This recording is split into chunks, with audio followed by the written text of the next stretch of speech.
On today's show, I'm talking about Russia in Bible prophecy, very important things happening in our world right now. I'm also talking about the ban on worship and the limitation of First Amendment rights for believers and what it means. I'll also be answering your questions. I'm Jimmy Evans. Welcome to the Tipping Point Show. I'm going to talk about Russia in Bible prophecy. Before I get into that, let me just say we have XO now, which is our streaming platform, and we have many resources on there, over 1,000 resources on there. This is really the Netflix for your marriage and family, just for you as a believer. My content's on there, my preaching, my marriage content, Dave and Ashley Willis, many other speakers that we have at our conferences, as well as the 21-day inner healing journey and 21-day total freedom journey. Both of these I developed out of my own experience as a believer of getting free and getting healed on the inside. If it's something that you're interested in, go on XO now and subscribe. It's $9 a month. However, as a Tipping Point viewer, we want to give you a 25% discount. Just go on 21dayjourney.com/tipping point, and you can enter into the promo code there, Tipping Point. You'll get a 25% discount. So for a very little amount of money, you can go through the 21-day journeys. I really believe it will change your life. I believe it could change your marriage or your family's life. Whatever age you are, wherever you are, this is something pre-COVID. A lot of people were struggling with their mental health, emotional health. COVID has just made much of that worse for a lot of people. I really believe that would be a blessing to you. We talk about Russia in Bible prophecy, and we're talking again about the world, the makeup of the world, and what the Bible said would happen at the very end. Now, some of the most specific scriptures related to the end times have to do with Israel. So let me talk about one very specific fulfilled prophecy. I'm going to talk about another prophecy that's about to be fulfilled, I believe. But this is Jeremiah 16. This has been fulfilled. Therefore, behold, the days are coming, says the Lord, that it shall no more be said, the Lord lives, who brought up the children of Israel from the land of Egypt, but the Lord lives, who brought up the children of Israel from the land of the north, and from all the lands where he had driven them. For I will bring them back into their land, which I gave to their fathers. Now, if you go on to a map and you look at Jerusalem, you look at Israel, you go directly north, is Russia. The far north, that's Russia up there. And so, is that fulfilled? No more will I bring the children of Israel out of Egypt, but I'm going to bring them out of the land of the north and all these other lands where I've scattered them. Okay. In 1989, between 1989 and December of 2002, 1.1 Russian Jews immigrated from Russia to Israel. So I did a conference in Israel about 7 years ago, a leadership conference, and we did not invite a Russian interpreter. And boy, we heard about it. The first time that I spoke in Israel was, maybe 30-something years ago. And there weren't Russians in Israel. I mean, there may have been a few, but there weren't Russians in Israel. Certainly weren't Russian congregations, Messianic congregations. Well, there are today.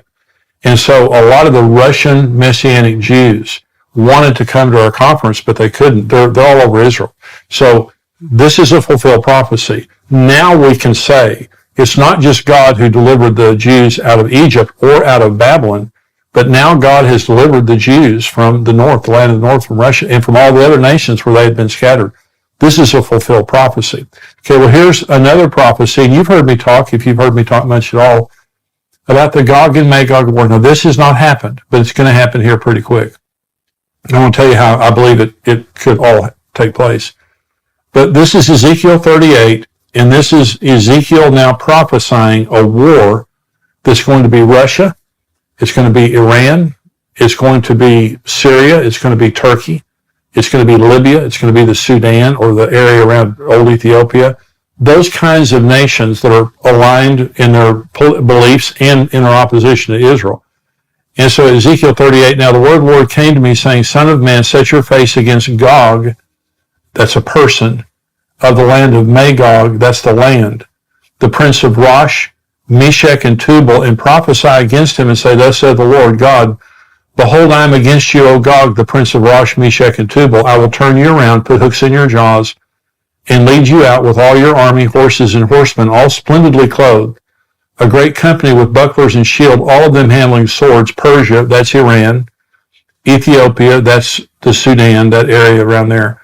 Libya, it's Libya. All of them with shield and helmet. Gomer and all of its troops, the house of Togarmah from the far north, Turkey. Many people are with you. Prepare yourself and be ready, you and all your companies that are gathered about you, and be a guard for them. After many days you'll be visited. In the latter years, you will come into the land of those brought back from the sword, that's Israel, and gathered from many people on the mountains of Israel, which had long been desolate. They were brought out of the nations, and now all of them dwell safely. You will ascend like a storm, covering the land with a cloud, you and all your troops and many people with you. Now I'm going to continue on that in just a minute. And so all of these nations are aligned. Russia has been helping Iran develop their nuclear technology. Russia is aligned with all the nations that we're talking about. Russia is very much aligned militarily and economically with Iran, with Turkey. We see right now Russian troops in Syria, Iranian troops in Syria, these nations coming together, Turkey now becoming more and more militant in their position against Israel and pro-Russia.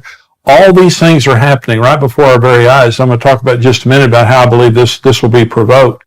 But we see all these things happening right now, and so Russia is going to attack Israel. That's one of the things I'm saying.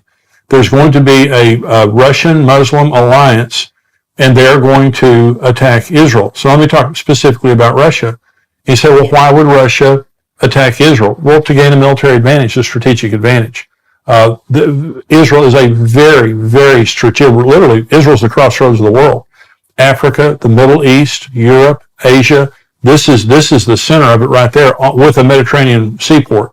And so very strategic piece of land. However, the big deal is Israel has recently discovered massive deposits of natural gas off their coast. Okay, this is an article here, and it says Israel-EU gas pipeline to compete with Russia. Now think about that for just a minute. Russia sells Europe much of their oil, their heating oil and much of their oil, because Russia is oil rich. And they use it not just to get rich, they use it to control Europe. Anytime one of these European nations is getting out of line, Russia says, wait just a minute, I'll cut off your oil. This is a big deal. And so now Israel is building a pipeline to the EU so that they can pipe in cheaper natural gas, very efficient natural gas, into Europe to compete with Russia. This is the article. The EU and 3 member states have backed a plan for Israel to reduce Europe's gas dependence on Russia. The European Commission minister from Cyprus, Greece, and Italy signed up to build a new gas pipeline from Israel to Europe at a meeting in Tel Aviv on Monday, the 3rd of April. The 2200 East Med pipeline, by the way, that was in 2017. The 2,200 kilometer East Med pipeline would connect Israel and Cypriot offshore gas fields to Greece and Italy.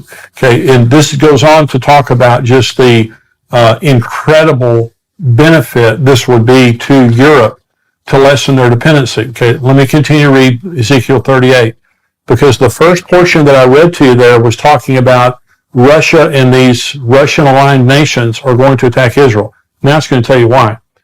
Ezekiel 38. Thus says the Lord God, on that day it shall come to pass that thoughts will arise in your mind, and you will make an evil plan.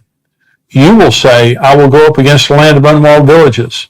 I will go up to a peaceful people who dwell safely, all of them dwelling without walls, and having neither bars nor gates. Listen to this, to take plunder, to take booty, to stretch out your hands against the waste places that are again inhabited, and against a people gathered from the nations who have acquired livestock and goods who dwell in the midst of the land. Sheba, Dedan, let me stop right there for just a minute, because this is talking about America and some of the pro-Israel nations questioning the Gog-Magog alliance. Okay, so thoughts are going to arise in your heart.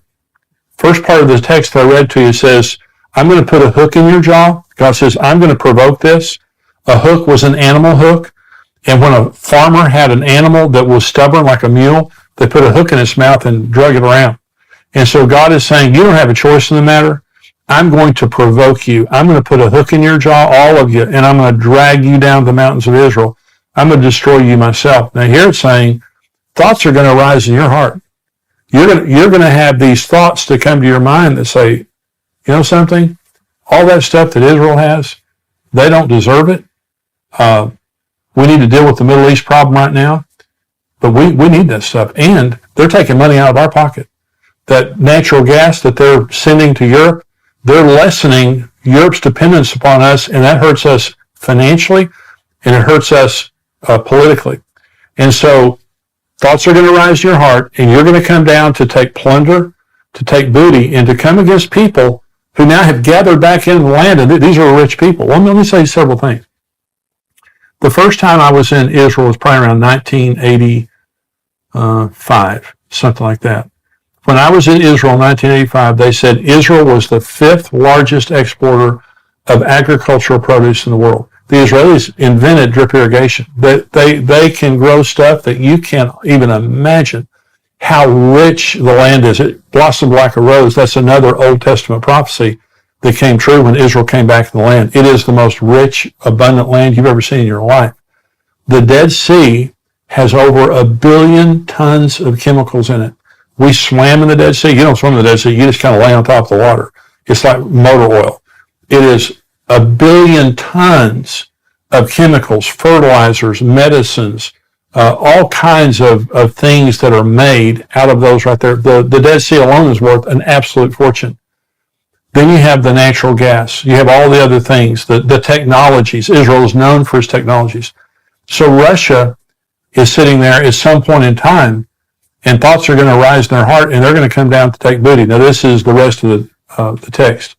Sheba, Dedan, the merchants of Tarshish, and all their young lions will say to you, have you come to take plunder? These nations are going to say to them, hey, we know why you're here.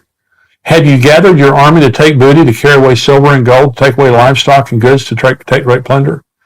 So here's the interesting thing. Sheba, Dedan, Tarshish, and her young lions. Sheba and Dedan, that's the Arabian Peninsula. That's Saudi Arabia. That's Yemen. That's Qatar. That's the UAE. That's Oman. Those are the nations of the Arabian Peninsula that have come into the Abraham Accords. Now, Saudi Arabia hasn't yet come into the Abraham Accords, but they're warming up to Israel. And they're very pro-Western. So this peninsula here is very much today aligned with Great Britain and the United States. Tarshish, I believe, is Great Britain. The lions, the national symbol of England, is a lion. Young lions means a colony, an offshoot. Okay, America is by far the most powerful of all of the colonies of Britain. And so what this is saying is, if this happened tomorrow, that Russia, Iran, Syria, Turkey, all these nations come together against Israel to attack them, but their real purpose is plunder. It's not noble to solve the Middle East problem. It's to take plunder. And of all the nations that are in the world today, the Arabian Peninsula, Great Britain, and the United States say, wait just a minute. We know exactly why you're here. You have come down to steal what is not yours. You're not here for any great diplomatic purpose. You are here so you can take away what these people have that has prospered in their hand because of the blessing of God. So I'm doing these programs on all these nations in Bible prophecy to show you geopolitically everything is the way the Bible said it would be right now. The Gog and Magog alliance, it exists. They're against Israel. They're all in relationship to one another. Then you have the Sheba, Dedan, Tarshish, her young lions. We're all aligned together in our support of Israel. And so these things are happening before our eyes. So again, I believe that end time prophecy is ready to be fulfilled. Now, why do I say that the Gog-Magog war could happen at any time? Iran, Blinken, the new Secretary of State, in his first few days in office said Iran is weeks away from getting nuclear material. Now, Israel came out at the same time saying, even if they got the nuclear material today, it's still going to take them a year and a half to have a nuclear weapon. That's still very quick. We are looking at months where Iran is going to have a nuclear weapon. They're going to have a nuclear weapon. Okay, all the talks and all that stuff, I don't think it makes a nickel worth of difference. They've never lived true to an agreement yet. So they're going to get a nuclear weapon. They are vowed publicly on the record. Iran is vowed to the destruction of Israel. No doubt about it. Okay, that's why I don't believe Israel will ever allow Iran to get a nuclear weapon. What am I saying? I'm saying they're going to bomb Iran. I believe that if Iran is allowed to get a nuclear weapon, Israel at some point is going to preemptively strike them because it is an existential threat to Israel. So when God says, I'm going to provoke you, can you imagine what would happen tomorrow or today if Israel bombed Iran? Russia has been warning the United States and Israel for years in protection of Iran, and Russia has been saying, you touch them, you have problems with us.